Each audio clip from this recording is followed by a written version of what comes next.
Aaron Moss, aka Brother Head. I have the Headcast Network. Do you list all my shows? I've got like 7 shows. Yeah, man. All right. So my main show is Head Speaks. I have Task Force X, the Starman Adventure Hour, G.I. Joe, a Real American Headcast, the Starbright Project, and Voyagers Cast.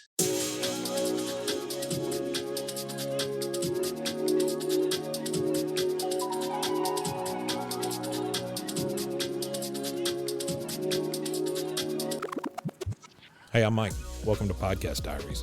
These are the stories of podcasters who feel alone, just like you.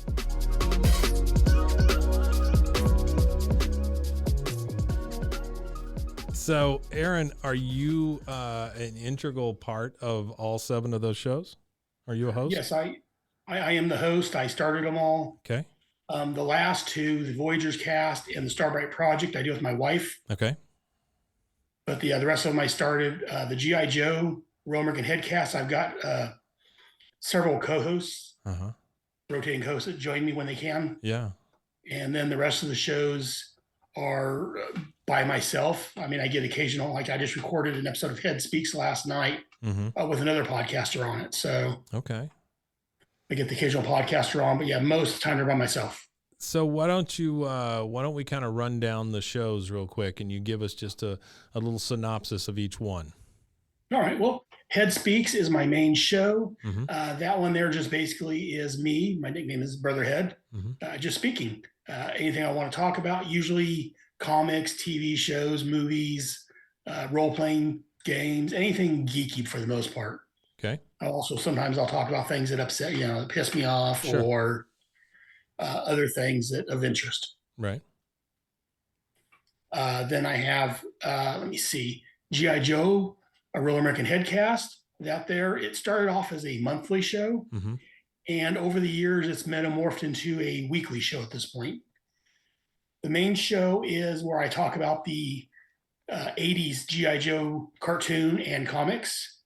I started off talking about the comics, and one of the hosts on there I had on at the time say, hey, why don't we talk about the cartoon also? I'm like, what the hell? Yeah, sure. So I added that in. And then a bit later on, I added a secondary show called Bravo Team, which basically looks at anything else G.I. Joe related. The toys, the other media, the other comics, the other whatever G.I. Joe comes out, is fair game on that. And then my third show, which is a bi-weekly show, is G.I. Joe, The Adventure Continues. What it is, Renegade Game Studios has released a G.I. Joe role-playing game. Oh, wow. And I met this guy online who wanted to play it, wanted to game master it, and asked if I wanted to join. I'm like, yeah, sure. So I talked to the other guys, and I decided to record those episodes and release them as a podcast. That's so cool. Yeah. So I like that. Having a lot of fun with it. And like I say, turning my what used to be once a month show is now basically a weekly show. Yeah. No, that's segments. Fantastic. Yeah, that's the way to do it. Then I have Task Force X, which looks at the 80s and early 90s Suicide Squad by John Ostrander and the Checkmate book by Paul Kupperberg. Okay.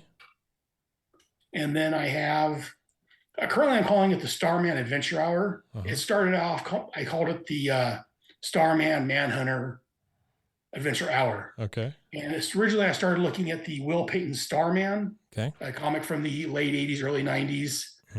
Very niche. A lot of people didn't know about it. And the Mark Shaw Manhunter book, again, from the same time frame. The Manhunter book was only 24 issues, so I ran out of those issues. So I'm just looking at the Starman book. Oh, wow. Okay. And I've got maybe a year left on that before it ends. Yeah. Let me see. Then there's the Voyagers Cast, which is a show I do with my wife. We look at the TV show Voyagers. It was from like 1982 through 1983. It lasted 1 season. Yeah.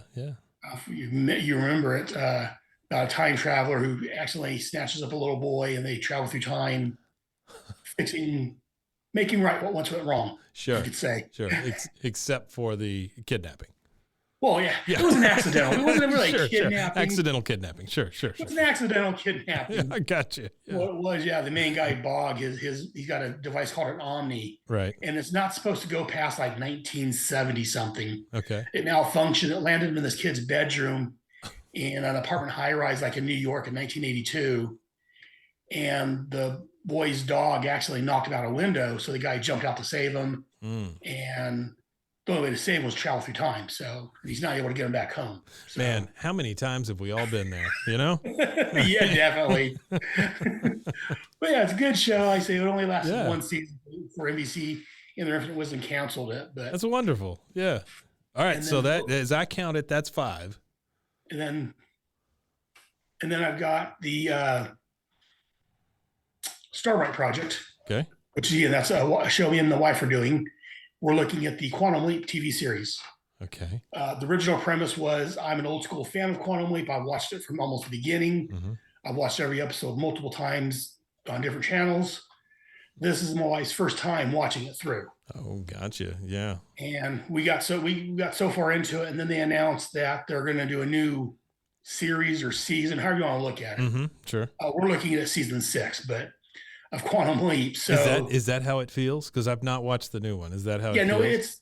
It's very much tied into the original show. I mean, they mentioned Sam Beckett, and the first episode they talk about Al. Al's wife's involved in it, one of his daughters. So yeah, it's very much a sequel. Wow. I know a lot of places reporting as a reboot, but I'm like, no, it's not. It's not a reboot, stupid. It's it's a continuation or a sequel, or Yeah. Well, that was good timing on your part, though, right? Yeah. So we ended up putting a hold on the regular watching. We had the wife watch half a dozen or so episodes that we think may tie into the new series. And then we've been watching the new series, and the wife likes it, but not as much as the old stuff. So we occasionally throw some episodes out with her and just give her some episodes to watch just to make her happy. Okay. So, all right. Well, and that's me and the wife. And then, sure. And then I got a friend from Australia, Hayden McQueen, who's joined us on that podcast. Oh, wow. Great. So, well, that is what I see 6. You said 7. So I think we're leaving 1 out. We've got Head Speaks. I may have miscounted. No, you're good. We've got, and here's what I was going to say. You've got Head Speaks, then you got G.I. Joe, and basically 3 other shows that go with that, or 2 other at least. Right. Then you've got Task Force, you've got Starman, you got Voyagers, and then you finally have the Quantum Leap show. That should be it. That is a lot of shows, my friend.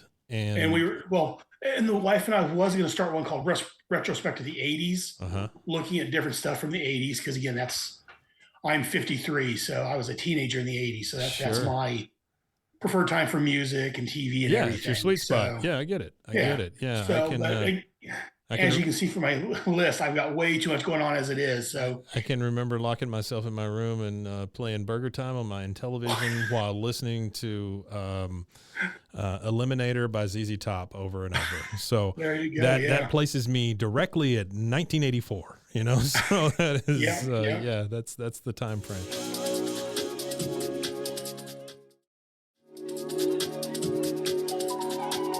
So, Aaron, do you have time to have a job? Do you do anything else? Yeah, I actually do find some time. Like I said, my podcast, sometimes I like them all to be monthly. The last couple of months I've been off a little bit, but I do have a regular full-time job. Yeah. I work at the IRS. Oh, wow. Don't boo and hiss me. No. Somebody's got to do it. Yeah. Yeah, no, I work at the IRS. I've been there 12 years now. Wow. Okay. All right.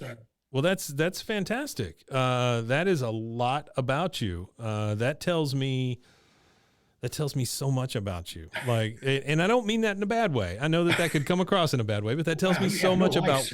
Well, it just tells me what you like, and where your head is. No pun intended. So let me ask you this: having said all that and talk about all your shows, and you're obviously a fan of all of these things, what's the motivation to keep doing this? And how long have you been doing it?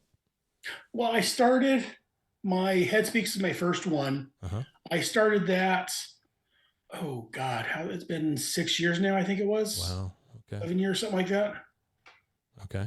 Um, and I started because I went and watched Kevin Smith had his groovy cartoon movie, Mm-hmm. and they had a premiere of it up in San Francisco. Mm. I'm based in California, Okay. and a friend of mine that I used to work with had some tickets, and he couldn't end up going for whatever reason. Like, hey, Aaron, I can't go to this. Do you want them? Mm-hmm. But you know what? I'm broke right now. I'd love to, but I don't have the money. Sure. So I was working at the IRS, and I was talking to my manager for that season, because she's a big Kevin Smith fan Oh, also, wow. and Okay. into Star Wars and the Yeah. whole geeky stuff. Yeah, sure. And so I told her, I got a friend that's got these tickets. He, just wants to sell them for what he paid for them. He wants to get rid of them. So he was like 4 tickets. So she bought them, Yeah.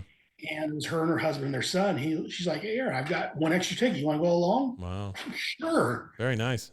So yeah, I went to watch that. And during the Q&A afterwards, Kevin Smith gets talking as he does. Mm-hmm. And he was telling everyone that, when I started out, I was doing movies. There was no one really to stop me. There was no gatekeeper for it. Mm. I was able to scrounge up the money and, my move, which got me going where I'm at now. Yeah. He's like, things have changed. I've moved into podcasting. Podcasting right now is the Wild West. Yeah. There's no gatekeeper really. It's relatively inexpensive. That's right. Especially compared to doing a movie. You can do it for almost nothing. Mm-hmm. He's like, so my assignment for you guys is 1 year from today, I want you guys all to go out and do a podcast. There you go. So I took him literally, and I went out and started Head Speaks. Yeah. And I do it. And again, long answer for a short question, I guess. No, you're good. I just do it because I don't have a lot of friends in my area that are geeky like I am. Right. I've got a couple that's mildly interested in it, but no one that's got the level of geekness that I have. Yeah, I think it's more of fandom, right? I mean, Yeah. you've got a big fan base that you want to tie into, and I certainly get that. And like I say, even though if I don't even listen to it, I still do it because I enjoy talking about it. Mm-hmm. Mm-hmm. And I think G.I. Joe is one of my favorite podcasts I do, just because I've got these 2 or 3, 4 guys that I talk to on a monthly basis almost, sometimes more often. Yeah. And it gives me other people to talk to. And I just love, talking about these books or the cartoons or whatever it may be, and just putting it out there for everyone, to hear. Mm-hmm. Mm-hmm. Yeah, that's fantastic. And again, I brought this up with the last interview when I said motivation. You went directly to what you enjoy about it, and I absolutely love that, because I think that's the thing that with a lot of people, they don't start a podcast or they don't continue a podcast because they figure that there's nobody out there that wants to hear what they have to say. I'm here to tell you, and I think, Aaron, you'll probably say the same thing, that no matter what it is that you have to say or what it is you're a fan of or what it is you want to talk about, you will find your audience. There are people out there who will listen to you. Yeah. And there may be people out there waiting for just you to show up.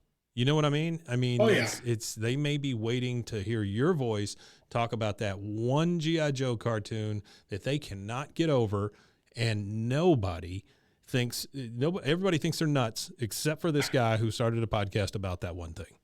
Yeah. So I've had a couple of people tell me that, a couple of the excuse me, a couple of the shows I do, like the Starman, Buddy Jared, he's like, you know what? I never really caught that book. I missed it when it came out, but hearing your enthusiasm and you talk about it, it's made me go to the back issue bins and look for it. That's cool. So I've had a couple of people tell me that, thanks to you, recommending it, or just the joy you talking about it makes me want to go out and find it and read it and see what's so great about it. So that makes me even happier. Yeah.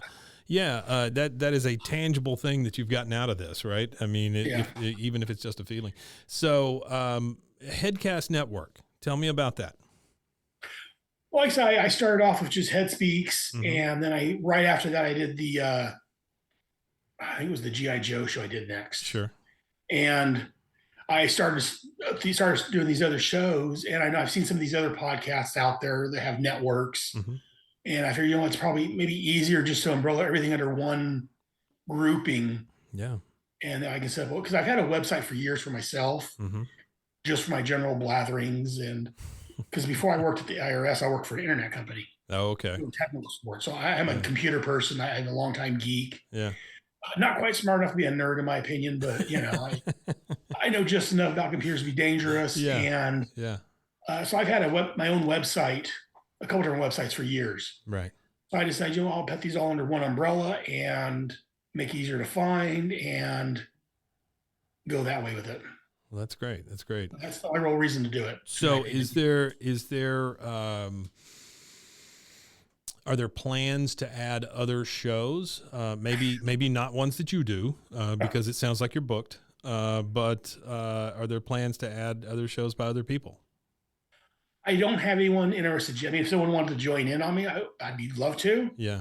But yeah, the Headcast Network, I'm afraid it may be a little too me driven. So I don't know if they would want to, because again, the whole thing's after my nickname. So yeah, sure. I don't know if anyone else wants to join, I'd be more than happy to have someone else.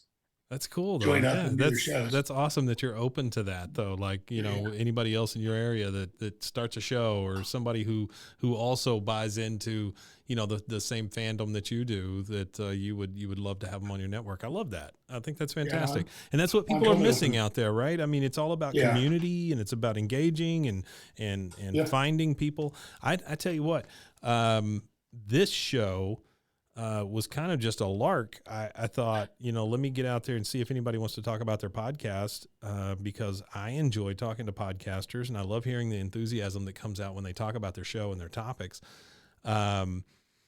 But I have gotten such goosebumps and good feelings out of talking to you folks.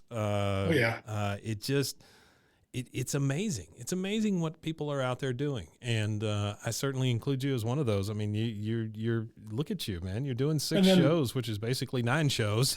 and then I've got a lot of other ideas. So, I'm looking through comics. I'm like, there's anime. I want to do that. Hawk and Devil, I want to do that. I want to do this.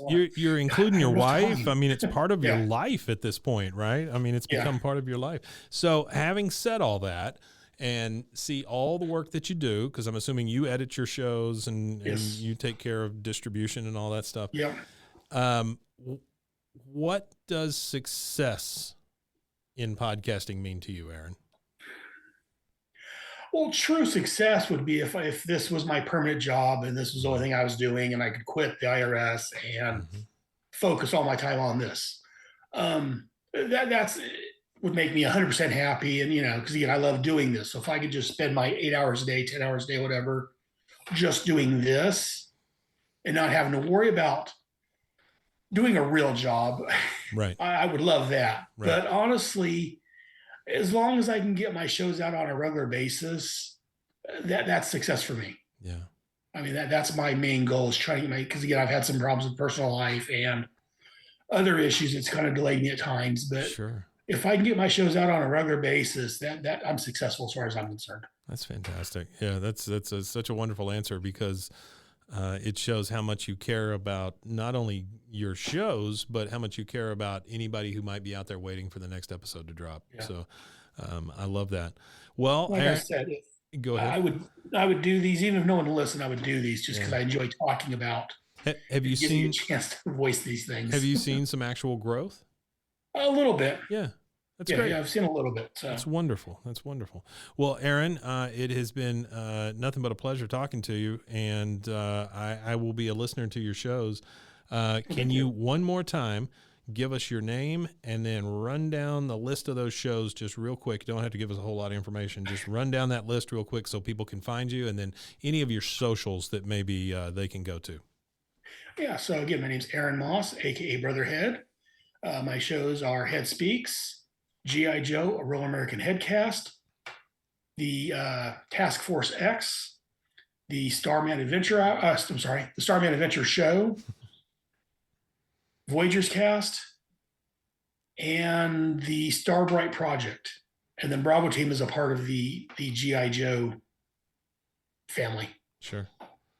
And they can all be found on headcastnetwork.com. That's my website. And then I've got 2 different Facebook groups. I've got facebook.com/groups/headcastnetwork. And then and that's for everything. Uh-huh. And then I've got a Facebook devoted to my G.I. Joe stuff called facebook.com/groups/G.I. Joe. and that's mainly for the GI Joe stuff. I'm also on Twitter, but I don't use it as often as I should. One of my co-hosts on my GI Joe show actually set it up for me to begin with. Yeah, and that's Twitter's at GI Joe Headcast. Okay. And I say, yeah, you can look for Headcast and wherever it shows up, but that's the main places. Yeah. It's fantastic, Aaron. Thank you so much for sharing all that with us. I really appreciate that. No problem. Always glad to talk about my shows and Yeah.